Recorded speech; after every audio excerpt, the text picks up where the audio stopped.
Hello there, and welcome back to TerraFirmaCraft HardRock.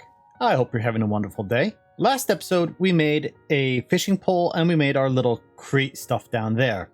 But I actually ran out of time to record, so we had to cut it a little short. Although the episode was a little longer than I had planned. But, so today we're going to actually grab that fishing rod that's over there somewhere. And I'm going to show you fishing in TerraFirmaCraft, because it is different than fishing in vanilla. Just a little bit. And well, I've been terraforming because I'm going to build a proper farm over here so we can make use of the water, have high hydration and low hydration farms, and we're going to start building a proper mill so we can set up everything on the inside, and we'll take care of building some chutes and a trench for collecting dust so we don't have to worry about our base exploding. But there's a neat little trick. In this mod pack, you can claim chunks. There we go. Shift click, right click, control click, control left click to claim it, control right click to unselect it. So if you're on a server, you want to claim your chunks because that makes it so that no one can break anything in your claimed chunks aside from you. But what's useful and kind of an exploit is if you claim these chunks here and you have pollution over here or a creeper and they decide they want to blow up, they can't destroy anything in your claimed chunks. It's grief protection. We don't have Endermen in TerraFirmaCraft, so you don't have to worry about Endermen picking up blocks, but you know, creepers explode, they still leave holes. Dust explosions will leave holes. You claim the chunks, no holes. So I've just claimed these chunks here where our little base is for now. The base will be bigger. In fact, you can kind of see the outline there. That's far too small. 2 chunks wide. No, it's probably going to be more like that by the time I'm done. But we'll see how big I actually get it done. But for now, I'm working over here. I got to clean out all this gravel. And I'm making up, although I hate walking on it, a ton of bricks. Because then we can use these bricks, the mud bricks, like what we got here, to build like a retaining wall and stairs and whatnot over here to make the area look a bit nicer. So I'm going to get to doing that, and I'll bring it back once I'm ready. Inventory management, that's starting to become a bit of an issue. We have limited storage in these chests. I of course have limited inventory until I can make the upgrade, additional slot pouch, which we need leather and crushed gems for. Okay, I can crush gems in a quarn. We need to make the sewing table. You know what? Let's do a couple things right away. Let's make a sewing table. Let's make some drawers. Some of these functional storage drawers. And we're going to make the cutting board so I can cut down the lamb parts that we got. Since I didn't show this in the last episode, but if we take these lamb parts, we can cut them on a cutting board and get a lot of meat out of them. So for the cutting board, we just need 2 lumber, what else? Pressure plate or cutting board. We want the cutting board. We're going to want 2 chests and wrap that again. Oh, that gives us 2. Okay. So that gives us 2 storage drawers, and it overburdens us when we carry them. So that is good to know. I'm just going to stick them right here for now. And I'm going to dump dirt there, and I think I'm going to dump like gravel there. And so I can manage that in a moment. Cutting board, let's grab this so we're not having it on the ground. Let's grab the lamb loin. There we go. Had to have nothing in my offhand to do that. But now we have a lot more raw mutton. Sheep backpack. Okay, we can salt the mutton. I don't have salt. We can cut it down into feed bits for feeding opossums. We can use it to make soap. We can cook it into cooked mutton. We can pickle and brine it, which will help it last a lot longer. It's got 7 days left. You know what? Let's cut these other land bits down and try that.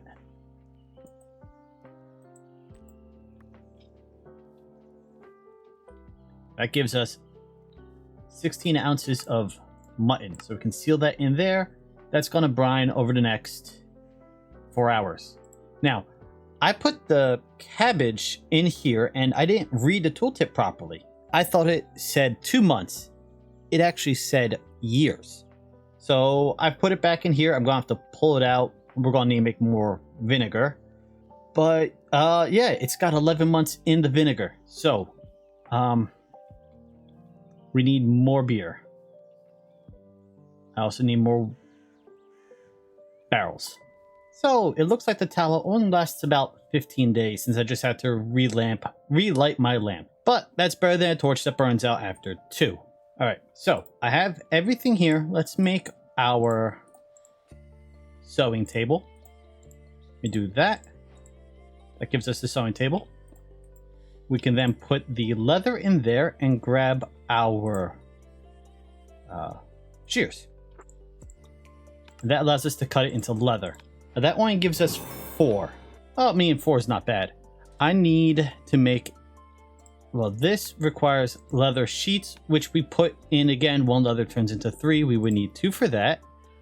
We need a leather flask side, which requires another sheet and strips and yarn. We need 2 of those. And I want to make a bellows as well. And the bellows is going to require 3 leather by itself. Yes. Okay, so we don't have enough leather to make everything. We can make... I need to chop more wood, but we can make the bellows. I'm just thinking, do I want to make the bellows first or do I want to make something else first? There we go. Turn the rabbit hide into a small hide. Then we can soak the small hides and start turning these into leather also. Because once these are done, the small hides... Well, I need 3 small hides to make an oiled hide. We'll each turn into 1 leather, so we can use those in a bit. Let's make... Yeah, no, we don't have enough leather yet to make anything other than a bellows. So that's my next task, I think. Meanwhile, the project I've been working on, putting in this retaining wall and resetting up our farmland, is going nicely. We've got our low hydration soil up here. I'm going to put another wall like this back here. I might extend it another block or 2 that way though.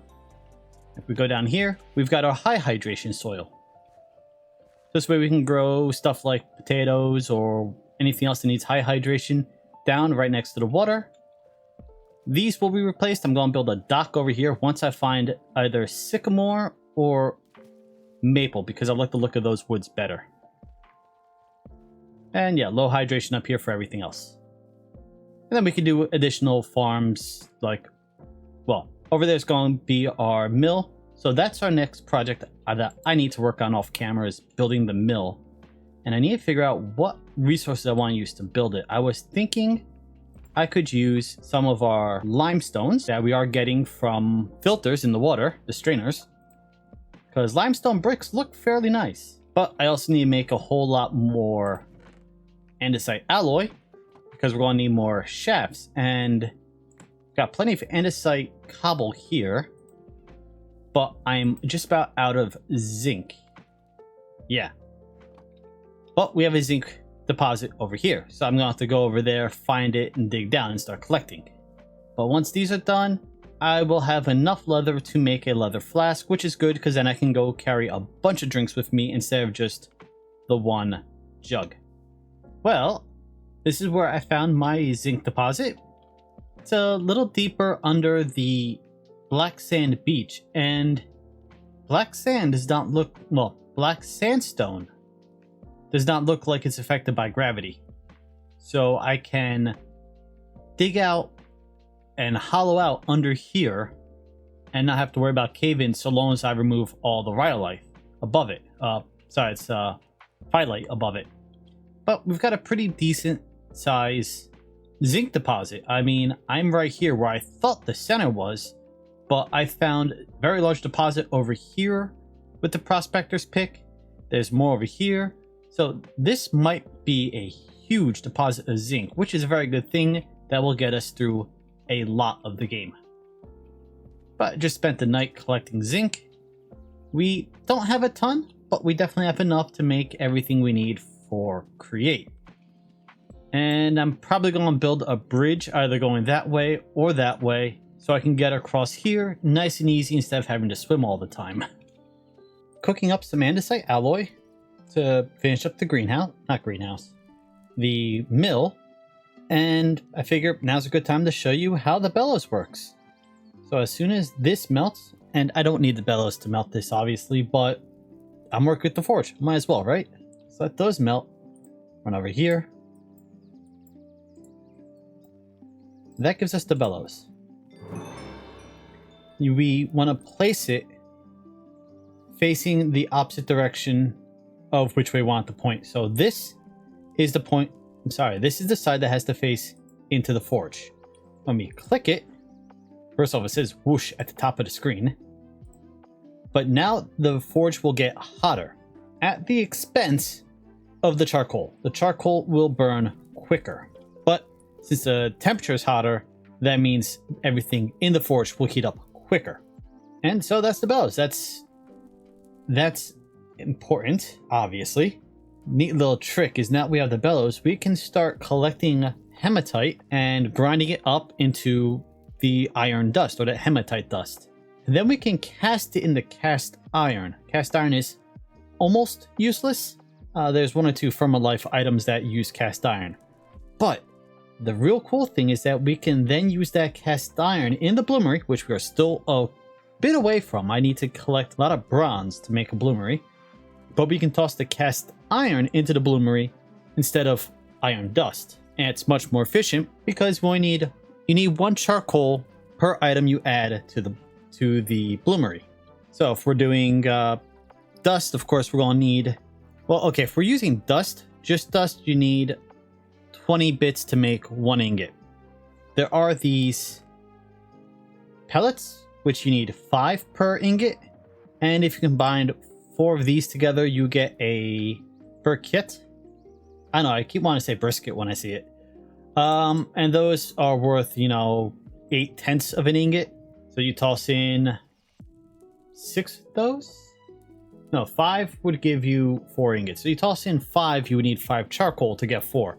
If you make full cast iron ingots, you need 1 charcoal per ingot. If you make double ingots, like what we got over here, then you get 2 ingots for 1 charcoal. And if you make a plate is 4 ingots. So you get 4 ingots for 1 charcoal. Actually, now that I think about it, I should turn these into pellets so I can toss them all in together. Since that's going to take a minute, let's show you what I've done so far. We got a nice little pathway down. I mean, it's not perfect, and like I said, I want to continue the wall over there. We got down here. We've got a bit of stuff already planted. Tomato plants, when you put them down, you have to click a stick onto the plant to give it a support to grow on. Got potatoes and carrots down here.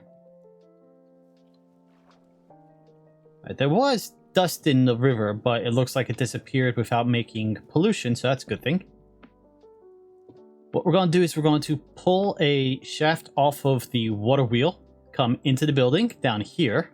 It's going to come in, and then we're going to come up from the bottom up to here with the cogwheel being at the top next to our mill. And then I'm going to make sure the mill is to the side or something, and I'm going to dig. I did not mean to fall. I'm going to dig down, and we're going to have a trench down here. It's going to go fairly deep, and I'm going to probably need to make some more mud walls to give it some place to go. To support the walls as it goes further down. So yeah, so then all the dust will collect down at the bottom of that hole that I'm going to dig. And I'm going to include a ladder so I can get down there. That's going to be our mill here, and I'm going to need to get a lot more limestone. The only way I'm getting limestone right now are those sifters. So I'm going to need to make a few more of those. And this building is going to take a while to build, but we can at least get it usable now. But I'll worry about finishing up setting all that up once I have all of our shafts made, because I need to finish melting the andesite, make the andesite alloy. I gotta go make a couple more shafts.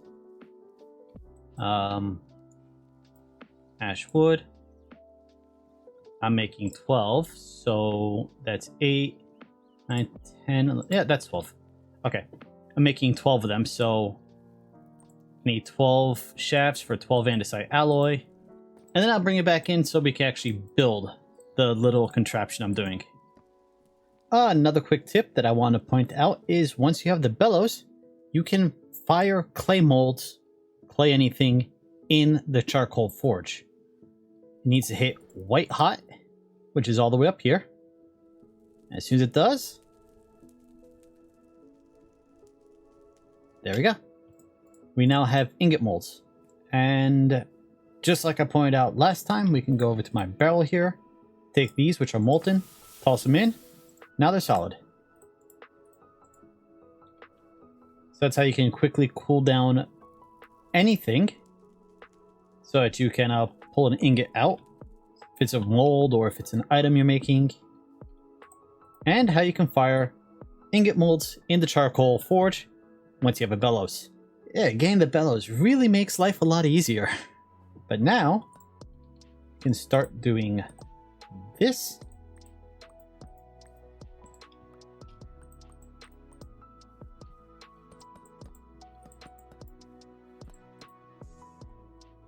And now, we can go work on our windmill a bit more. Not windmill, or watermill. I'm a bit away from making a windmill. Of course, I do like windmills better than watermills, but you make do with what you have. Where did the cog go? I think the cog is on top of the... Yes, it was.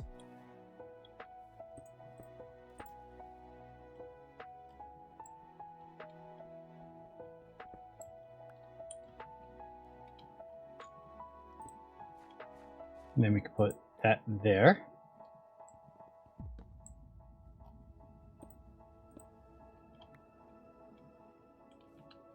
I guess I made more shafts than I needed. They're used often enough. It's not like it's going to be a problem having extra. We then put our mill here. And then swap these 4 spots out. Well, if I had a chute, it would drop into a chest. I don't remember if a hopper can pull out. Anyway, we can, eventually we'll have a chute and a chest down here. So anything we put in will go right down. And the rest of these will be trapdoors leading down into a pit that I still have to dig. I do have 2 trapdoors I can grab just to show you what we're going to do. I got to make up a bit more mud for the walls. Or at least of the trench. Put them there. And now when this produces dust, the dust will fall onto the trapdoors and fall below. So next I gotta dig down here. My shovel broke. It was my casted shovel, so I'm going to need to go forge me a new shovel. But yeah, we'll dig down here and make a nice place. And I mean, this is a large area for just a trench, so I can put more stuff down here. I just don't know what, considering this is my only source of power at the moment, or create power at least. We can probably find something else to do in here, and we can always create more water wheels, attach them. We can always make a large water wheel and have that provide extra stress units to spin all of our create stuff. So now I still got some more zinc I'm working with, grinding down and whatnot. So let's just grab this and toss it in there, and we can let it run.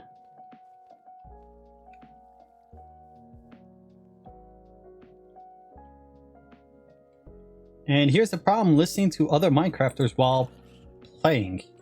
Sometimes zombies come out of nowhere. I move my axe out of my tool slots there just so I can make sure I can use it properly. Well, no zombie virus today at least. So I'll just store that there for the time being.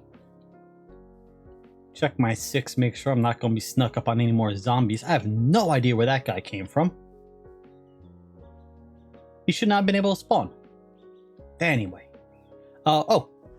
I found a horse. Let's see, can I feed him yet? Nah, not yet. But if you look at his stats there, jump height of 3, speed of 19, and it becomes adult in 17 days. If I feed him every day, which I will hopefully be able to, let's see, I can get him to... I should be able to max out his familiarity, so it'll be 100%. The dust has piled up a little bit down here. The server literally just finished backing up, so if I wanted to test something really stupid, now would be the time. But I don't want to die. But yeah, this is pollution.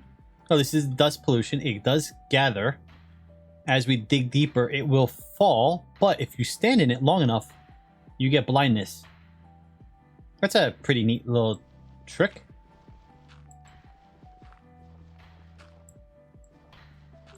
If I wanted to clean this up quickly, I could probably go grab a bit of dirt and put it down here and have the...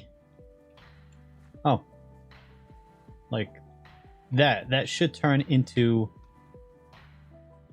Once the blindness goes away, that should turn into a path block and then of course, and then gravel. But yeah, this is this is why you need trapdoors and ventilation, because if this gathered next to the grindstone up here, it'd explode. I really want to walk into there with a lit torch to see what would happen. I mean, I know what's supposed to happen. It's supposed to go kaboom. And I'd go kaboom with it. And it's a good thing I've got the chunks claimed. But I would still lose stuff. Okay, let's do this. Let's dump everything except for one torch, and then we'll see about blowing ourselves up. Okay, we've got nothing except for the 5 levels on us, which we don't need. Well, we don't need yet. Ow. I punched a rock.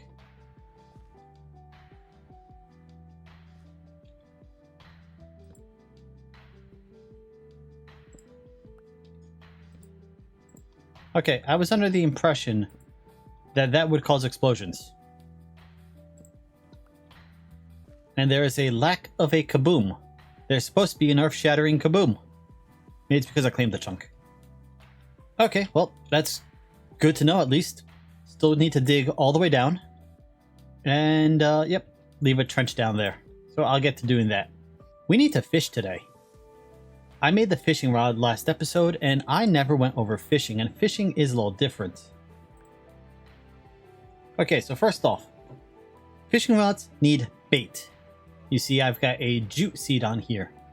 The way you add bait is you grab something like a seed, like this jute seed, and you will right-click it onto the rod. So I'm going to keep an extra one on me so that if we lose the bait, we've got another one I can show you with. What we need to do is go down to the water a bit. Now, remember, this is flowing water, so if I cast, the bobber will head downstream. But now, where my XP bar was, there is now another bar. It's like a stress bar. We are waiting for an actual fish from the river, just like that, to bite. Anyway, get back here.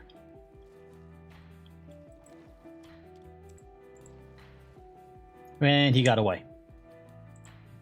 Well, if I have my knife in my offhand, will I be able to smack him with the knife?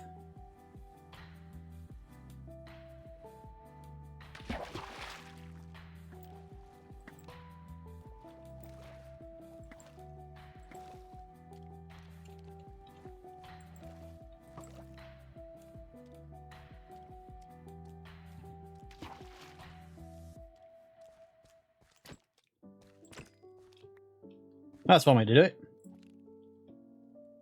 And there we go. Now we call a fish. If you pull too fast, let's wait for another one to bite, and I will show that. As you notice, there's no bubble trails leading up like there is in vanilla. So if you pull in too fast, the fish breaks its connection to you, and you lose the bait. So that's why we need a second bait, so I could just put it right back on. And having the knife in my offhand was no use. But there we go. That's how we fish in Firmalife. Not Firmalife, and that's how we fish in TerraFirmaCraft. So let's just leave the fishing rod over here for now. And it's a good source of protein because unlike other animals, your goats, your horses, sheep, none of them respawn in TerraFirmaCraft. Fish, though, infinitely respawn. And also worth noting, the burrows that I have around here, like this one here, that will respawn so long as you don't kill all the animals that were in it. So this has tortoises, and you've definitely seen them wandering around my base. As long as I don't kill the last tortoise, they will respawn. It might just take a while. Oh, there we go. There's one of the tortoises. If you shift click, you can actually pick up the tortoise. So eventually I'm going to go around and collect all different animals and have a, not quite a petting zoo, but, you know, a zoo. Alright, how about we finish off this episode with a little bit of rapid fire crafting. 3 lumber and 3 cloth. Well, this is silk cloth. Will give us a bed, so we can finally sleep through the night. If we do... I already forgot what the recipe was. It was 6. Just like that. And that gives us composters, and I'll show you those in a minute. And then if we go to... I need to make a bone needle quickly, don't I?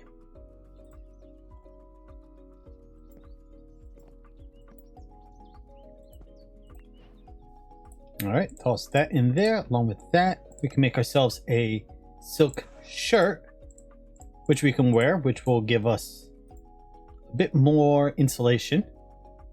We need to go to our curios. There we go. And we can hide by clicking that little button there.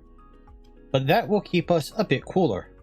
With it on, we're at 28. With it off, we're at 29. So that'll keep our temperature down a little bit, but it will take wear and tear as we wear it.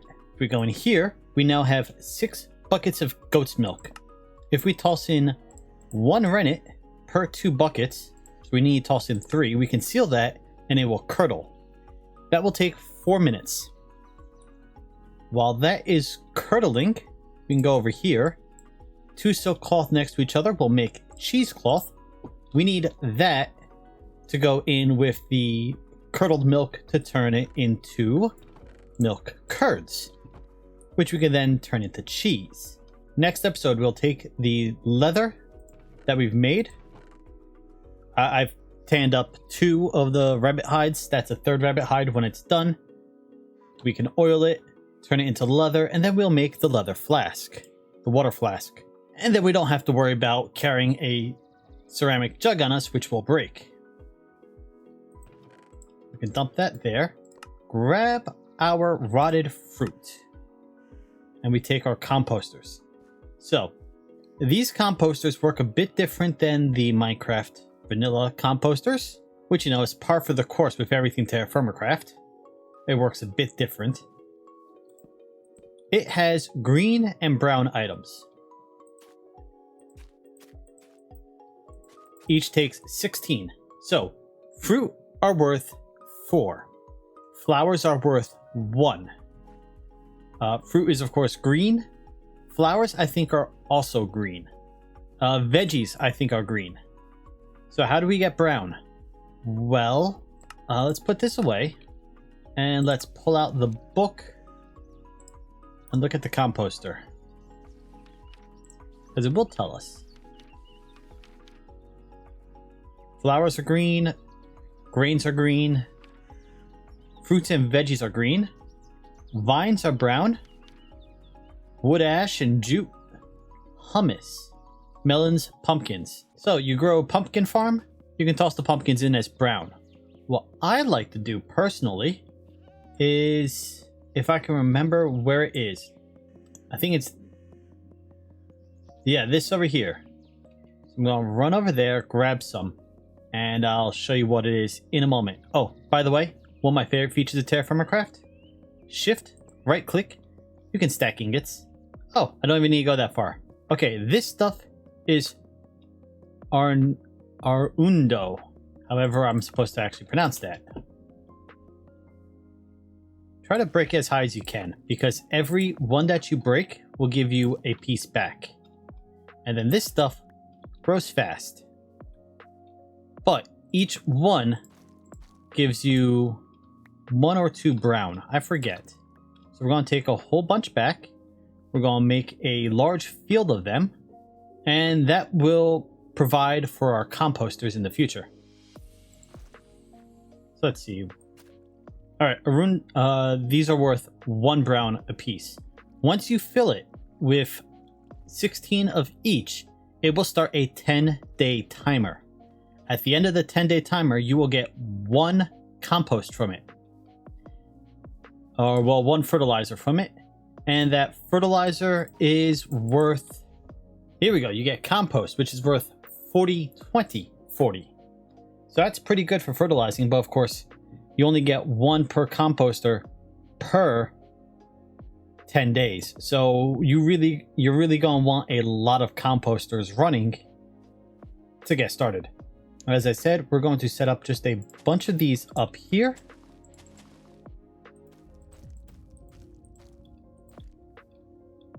And these grow very fast. They grow like weeds. They will shoot straight up. And then for every one you harvest, you get 1 piece. So by doing 15 of these, I can get 15 to 30 a day. Depends on how often I harvest them, you know? But then we just toss them in here and get the compost going. Compost. And our dust is collecting nicely in here. And you can actually get some of the dust to drop. But I wasn't able to pick it up when I got it to drop.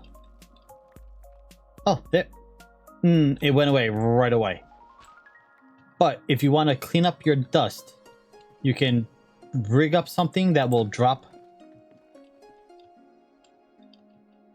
I can't get down the ladder. Alright, well, this one hasn't degraded, so that's cool. Now it has.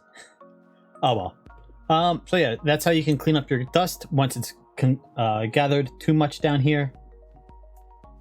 And you can move it, use it for demolitions maybe, but at the very least you could clean up your area so you don't have to worry about explosions or pollution. So now we got our bed. Let's go put it down inside our little hut for now. Save our spawn point. Set our spawn point. And sleep through the night. I think that's a good place to leave it for today. We've covered fishing. We've gotten our millstone running and not polluting and exploding everything. So, you know, that's a bonus. We've even covered making leather, our bellows, and a few little bits and bobs here and there. So, thank you for joining me today. I hope you've had a wonderful day, and I'll see you next time. Later.